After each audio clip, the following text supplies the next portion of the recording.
Morning all of you. मैं Rajan Singh, science lecturer, SMA memorial college, Jangal Subhan Ali, Gorakhpur. जैसा कि मैंने पहले आप लोगों को सेल के बारे में बताया था, सेल के स्ट्रक्चर के बारे में बताया था, सेल थ्योरी बताई गई थी। सेल थ्योरी के साथ साथ आप लोगों को मैंने हर एक पॉइंट पे डिस्कशन भी किया था।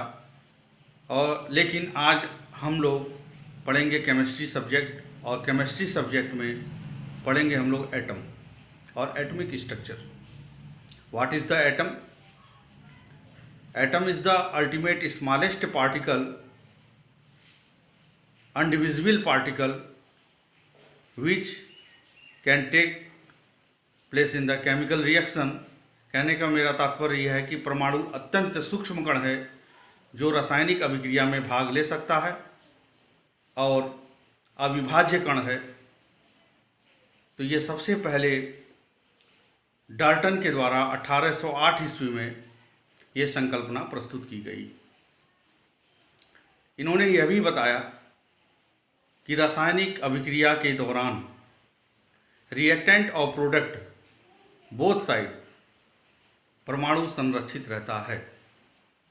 जैसे हम कोई रिएक्शन ले लें, जैसे H2 + O2, अगर हाइड्रोजन का एक अणु ऑक्सीजन के अणु से क्रिया करता है तो वाटर के 2 अणु प्राप्त होते हैं, 2H2O।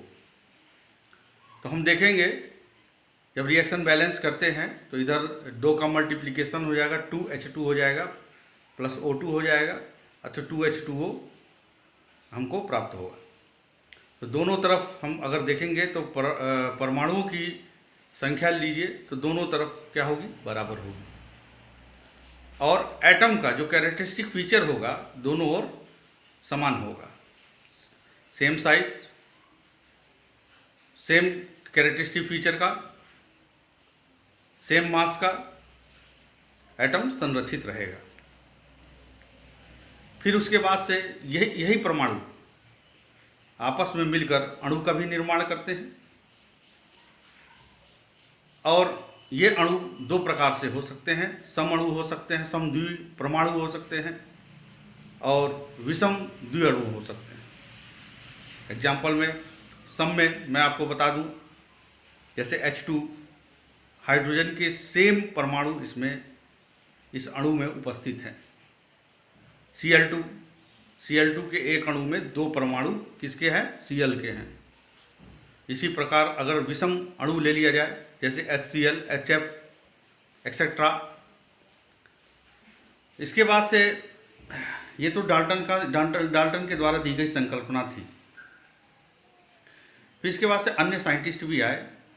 जैसे हम लोगों ने सेल पढ़ा था ना, सेल के विषय में जानकारी दी गई थी, cell is the unit of life.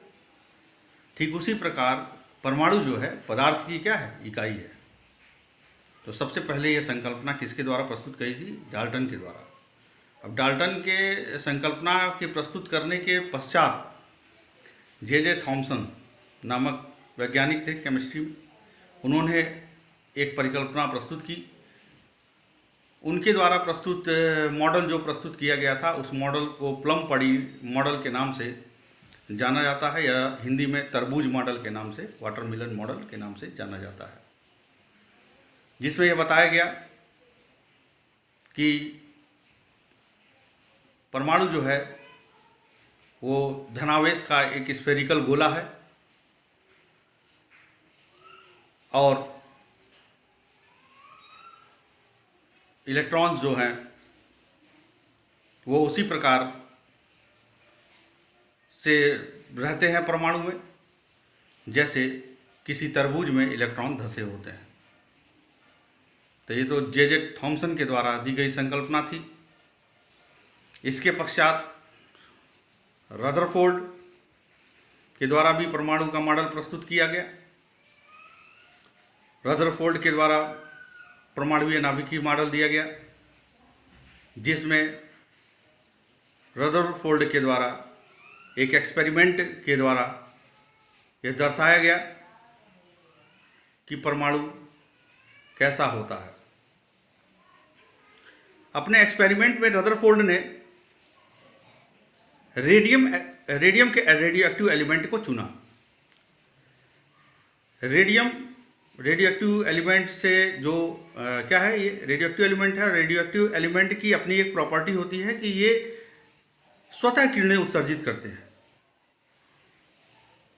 जैसे अल्फा, बीटा, गामा, जिनको बेकुरेल किरणों के नाम से भी जाना जाता है, क्योंकि बेकुरेल ने इनकी खोज की थी, इसीलिए इन्हें बेकुरेल किरणें भी कहा जाता है।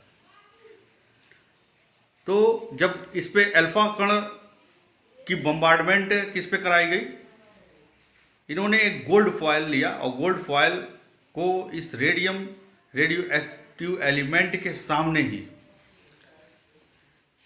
रखा और इन दोनों के मध्य में एक लेड की स्लिट लगा दी। और लेड की स्लिट लगाने के पश्चात इन्होंने देखा कि जब अल्फा कण को जब बम्बार्डमेंट कराया गया किस पे, गोल्ड की थिन फॉयल पे, तो एक स्क्रीन पे ZNS की स्क्रीन बनी होती है। उस ZNS की स्क्रीन, जिंक सल्फाइड की स्क्रीन पर एक चमक उत्पन्न हुई। तो उन्होंने देखा कि most of the alpha particle strikes on the middle part of the ZNS screen and create the spectra. एक चमक उत्पन्न हुई और इस एक्सपेरिमेंट को उन्होंने किया और तत्पश्चात निष्कर्ष निकला और निष्कर्ष में उन्होंने पाया कि most of the alpha particle going on the straight line, not deflected. तो उन्होंने देखा कि बिल्कुल सीधे कुछ अल्फा कण जो थे वो सीधे पार्टिकल जो सीधे चले जा रहे थे, कहीं से डिफ्लेक्शन नहीं था।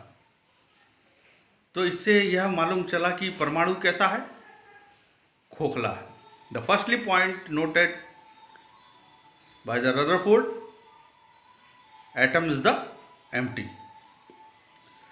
नेक्स्ट पॉइंट पे उन्होंने बताया कि उन्होंने देखा कि उसमें से कुछ अल्फा पार्टिकल ऐसे भी थे जो अपने मार्ग से विचलित हो जा रहे थे। सीधे जाने के बाद से मध्य से विचलित होकर उन किरणें जो थी वो दूर भाग रही थी, अल्फा पार्टिकल। तो इससे क्या मालूम चलता है, अल्फा पार्टिकल किसका नाभिक है, हीलियम का। इस पे धनावेश होता है। तो इससे मालूम चला कि मध्य में कोई ना कोई एक ऐसा आवेश है जिसके कारण ये दूर भाग रही थी। तो we know that the same charges repel to each other and opposite charge attract to each other. तो उन्होंने देखा कि ये दूर भागने का रीजन ये है कि मध्य भाग में कोई ना कोई पॉजिटिव चीज रही है, भाग रहा है, जिससे ये जो अल्फा पार्टिकल दूर भाग रही है, रिपेल, प्रतिकर्षित हो रही है। तो इस तरह से दूसरा पॉइंट उन्होंने नोटेड किया कि परमाणु के मध्य में धनावेश है, इससे यह पता लगाया। फिर तीसरे निष्कर्ष में ये पहुंचे, कुछ अल्फा पार्टिकल जिस मार्ग से जा रही थी ठीक उसी मार्ग से मध्य भाग से टकरा कर फिर वापस आ जा रहे थे, कहने वाला आर पार नहीं जा पा रहे थे। तो इससे तीसरे पॉइंट उन्होंने नोट किया कि एटम के मध्य में एक डेंस पार्ट है जिसे जो किरणें अल्फा पार्टिकल टकरा रही हैं वापस आ जा रही हैं, ये डेंस है। और इस डेंस पार्ट का उन्होंने नाम दिया क्या, नाभिक। तो तीसरा पॉइंट भी नोटेड, न्यूक्लियस कैसा है, ठोस है। इस तरह रदरफोर्ड ने अपने एक्सपेरिमेंट के द्वारा जो निष्कर्ष प्राप्त किया वो निष्कर्ष 3 है।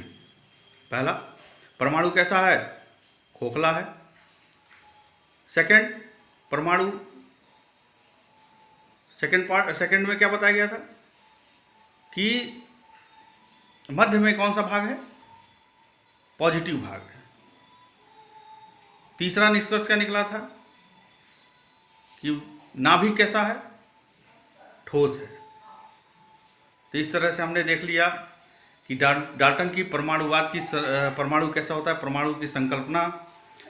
सेकंड देखा हमने रदरफोर्ड, और रदरफोर्ड का एक्सपेरिमेंट के बारे में चर्चा की गई, और रदरफोर्ड के एक्सपेरिमेंट के द्वारा जो निष्कर्ष निकला उस निष्कर्ष के बारे में आज मैंने आप लोगों को बताया। तो मेरे बताए हुए जितने भी पॉइंट्स हैं जो मेरे द्वारा पीडीएफ भेजा गया है, उस पीडीएफ में आप लोग ध्यान से देखिएगा, फिर मेरा वीडियो देखिएगा, फिर उसके बाद से आप लोग को सभी चीज़ें क्लियर हो जाएगी। इसके बाद से रदरफोर्ड ने परमाणु के बारे में जो संरचना बताई, यह बताई कि परमाणु के मध्य में क्या होता है? नाभिक होता है, और उस नाभिक के चारों ओर एक्स्ट्रा न्यूक्लियर स्पेस होता है जहां पर electron revolve around the nucleus, same like as a planetary motion. जैसे सन के चारों ओर क्या है? ग्रही जो है चक्कर लगाते हैं। ठीक उसी प्रकार से नाभिक के चारों ओर कौन चक्कर लगाते हैं? इलेक्ट्रॉन चक्कर लगाते हैं। तो प्लेनेटरी जस्ट मोशन है। ठीक उसी संकल्पना के आधार पे इन्होंने यह मॉडल प्रस्तुत किया था, इसलिए इसे प्लेनेटरी मोशन मॉडल भी के नाम से भी जानते हैं। इसके पश्चात रदरफोर्ड ने एटम की साइज का डायमीटर देखा, और उस डायमीटर को बताया कि 10 टू पावर में -10 मीटर। अब ये 10 टू पावर में -10 मीटर किसके बराबर होता है? 1 एंगस्ट्रॉम। तो size of the diameter of atom 10 to power में -10 एंगस्ट्रॉम, और न्यूक्लियस की साइज का भी पता लगा 10 टू पावर में -15 मीटर, यानी कि 1 फर्मी के बराबर। Fermi is the unit of the smallest distance को मापने के लिए इसका उपयोग किया जाता है। सबसे सूक्ष्मतम दूरी में फर्मी का प्रयोग किया जाता है। तो इस प्रकार से हमने ये भी देखा। फिर इन्होंने बताया कि जो ऑर्बिट है, मतलब बीच मध्य में नाभिक है, और नाभिक के चारों ओर ऑर्बिट है, कोष है, जिसको हम एनर्जी लेवल भी कह सकते हैं, ऑर्बिट भी कहते हैं, जिसमें इलेक्ट्रॉन चक्कर लगाते हैं। तो एक स्टेशनरी ऑर्बिट होती है जिसमें इलेक्ट्रॉन चक्कर लगाते हैं। तो इतनी संकल्पना उन्होंने दी। और दूसरा ये भी दिया, ये भी कहा कि नाभिक कैसा हो, नाभिक पे कौन सा चार्ज होता है? पॉजिटिव। और नाभिक के चारों ओर जो अराउंड द न्यूक्लियस जो इलेक्ट्रॉन चक्कर लगा रहा है, उस पर चार्ज कौन सा होता है? इलेक्ट्रॉन पे निगेटिव चार्ज होता है। तो एटम के फंडामेंटल पार्टिकल के बारे में भी इन्होंने बताया कि इलेक्ट्रॉन पे कितना आवेश होता है? हाँ, निगेटिव आवेश होता है। निगेटिव में कितना होता है? -1.6 इंटू 10 टू पावर में -19।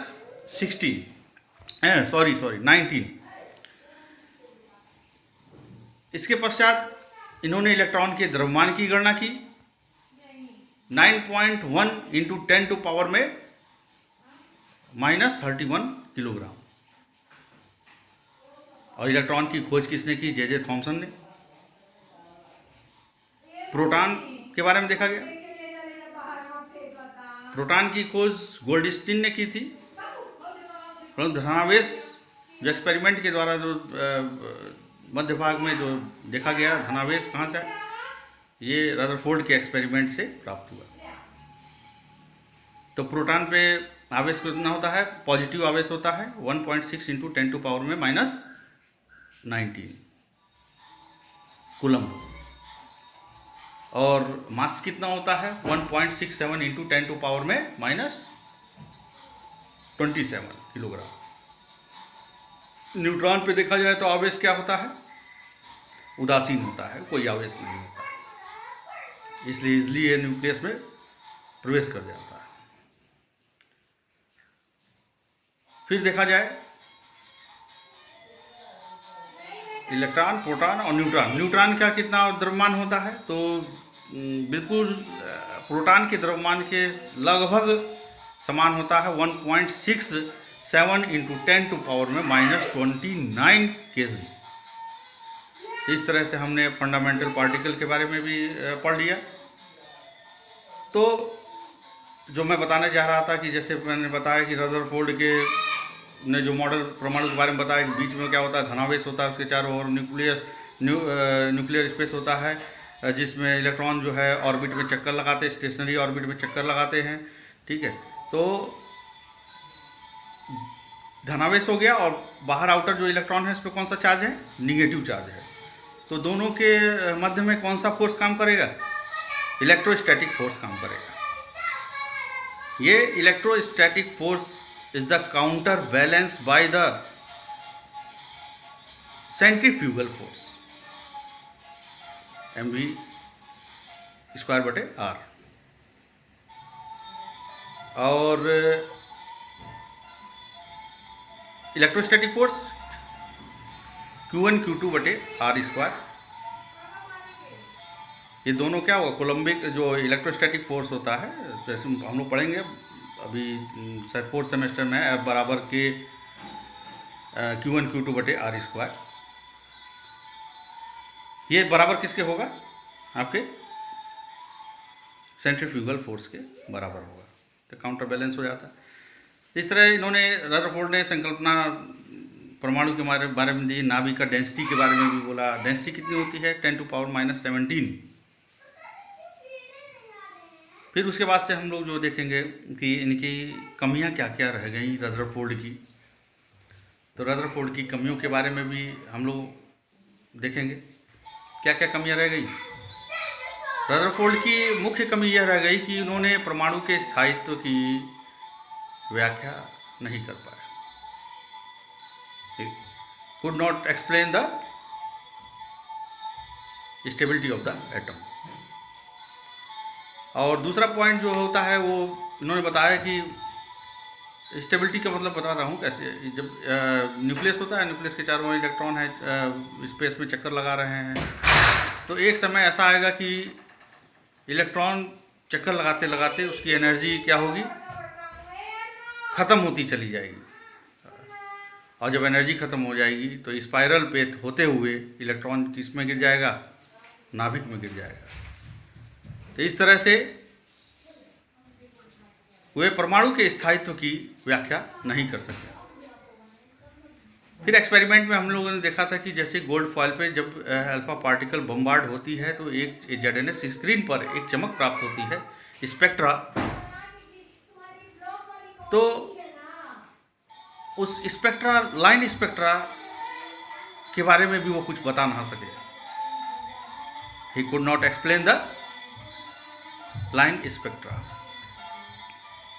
इस तरह ये इनकी कमियां रह गई। फिर उसके बाद से रदरफोर्ड आए, इनकी कमियों के बारे में उन्होंने अध्ययन किया और उनकी कमियों को दूर करने का प्रयास किया। तो नेक्स्ट लेक्चर में हम बोहर के एटॉमिक मॉडल के बारे में हम लोग पढ़ेंगे। तो लास्ट में मैं बस इतना ही कहना चाहता हूँ कि परमाणु के बारे में क्या क्या मैंने बताया। परमाणु अत्यंत सूक्ष्म कण है, अविभाज्य कण है, ये रासायनिक अभिक्रिया में भाग ले सकता है और रिएक्शन के दोनों तरफ, रिएक्टेंट एंड प्रोडक्ट की तरफ जो परमाणु होते हैं वो संरक्षित होते हैं। अपवाद भी इसका है न्यूक्लियर रिएक्शन, क्योंकि न्यूक्लियर रिएक्शन में यूरेनियम टूटता है बेरियम और क्रिप्टन में, तो वो अपवाद बन जाएगा। फिर उसके बाद से हम अगला पढ़ते हैं, इसमें परमाणु जो है स्वतंत्र अवस्था में, मुक्त अवस्था में नहीं रह सकता है। जैसे डाल्टन की संकल्पना थी। फिर उसके बाद से हम लोगों ने पढ़ा रदरफोर्ड का एटॉमिक मॉडल। रदरफोर्ड के एटॉमिक मॉडल में हमने क्या पढ़ा कि एक रेडियो एक्टिव एलिमेंट उन्होंने चुना रेडियम को, और रेडियम चूँकि रेडियो एक्टिव एलिमेंट है, इसमें से स्वतः किरणें उत्सर्जित करती हैं अल्फा बीटा गामा। तो उसमें से जो अल्फा पार्टिकल हैं वो bombard on the gold foil, और गोल्ड फॉयल बम्बार्ड होने के बाद से ZNS स्क्रीन पर एक चमक प्राप्त होती है। The most of alpha particle strikes on here उसके बाद से इसका कंक्लूज़न निकाला तो उन्होंने देखा कि 3 चीज़ें प्राप्त हुई उस कंक्लूज़न में, निष्कर्ष में, कि most of the alpha particle going on the straight way not affected. तो इससे मालूम चला कि परमाणु कैसा है, मतलब एटम कैसा है, एम्प्टी है। Most of some of the alpha particle deflect in the middle part and going to away from nucleus. तो इससे मालूम चला कि परमाणु के मध्य में जो भाग है वो कैसा है, धनावेश है। और तीसरा पॉइंट उन्होंने देखा कि some of the alpha particle strikes and then back to same path, मतलब कि जिस मार्ग से आया उसी मार्ग से वापस चला गया, आर पार नहीं गया। तो इससे मालूम चलता है डेंस, एक मध्य में, परमाणु के मध्य में एक डेंस पार्ट है जिसका नाम उन्होंने न्यूक्लियस दिया। उसके बारे में फिर उसके बाद परमाणु के साइज़ के बारे में बताया, जैसा मैंने अभी लेक्चर में बता दिया, अभी मैं उसकी समरी बता रहा हूँ। उसके बाद साइज़ के बारे में इन्होंने बताया, डायमीटर कितना होता है एटम का, न्यूक्लियस का डायमीटर बताया, न्यूक्लियस की डेंसिटी बताई। इसके बाद से प्लेनेटरी मोशन के आधार पर इन्होंने संकल्पना प्रस्तुत की थी। फिर उसके बाद से इन्होंने बहुत सारे इनकी कमियां रह गई थी, वो कमियों के बारे में चर्चा की गई कि every particle is have the energy, और but some time after some time the energy loses. जब इलेक्ट्रॉन चक्कर लगा रहा है कि कभी ना कभी एक ऐसा समय आएगा कि इलेक्ट्रॉन की अपनी एनर्जी ख़त्म हो जाएगी और स्पाइरल पेथ पे होते हुए वो कहाँ गिर जाएगा, न्यूक्लियस पे गिर जाएगा। लेकिन ऐसा नहीं होता है। तो ये जो है उनका उस कमियाँ निकल के आई, मतलब स्थायित्व के, परमाणु के स्थायित्व की व्याख्या नहीं कर पाया। He could not explain the stability of the atom. And next point, he could not explain the line spectra. And after sometimes Bohr's atomic model में इनकी कमियों को दूर किया गया। और उसके बाद से ये हम लोग जो आगे पढ़ेंगे बोर्स के एटॉमिक मॉडल के बारे में पढ़ा जाएगा कि किस तरह से उन्होंने रदरफोर्ड की कमियों को देखा और उसको दूर करने का प्रयास किया। और फिर उसके बाद से हम लोग धीरे धीरे आगे बढ़ेंगे।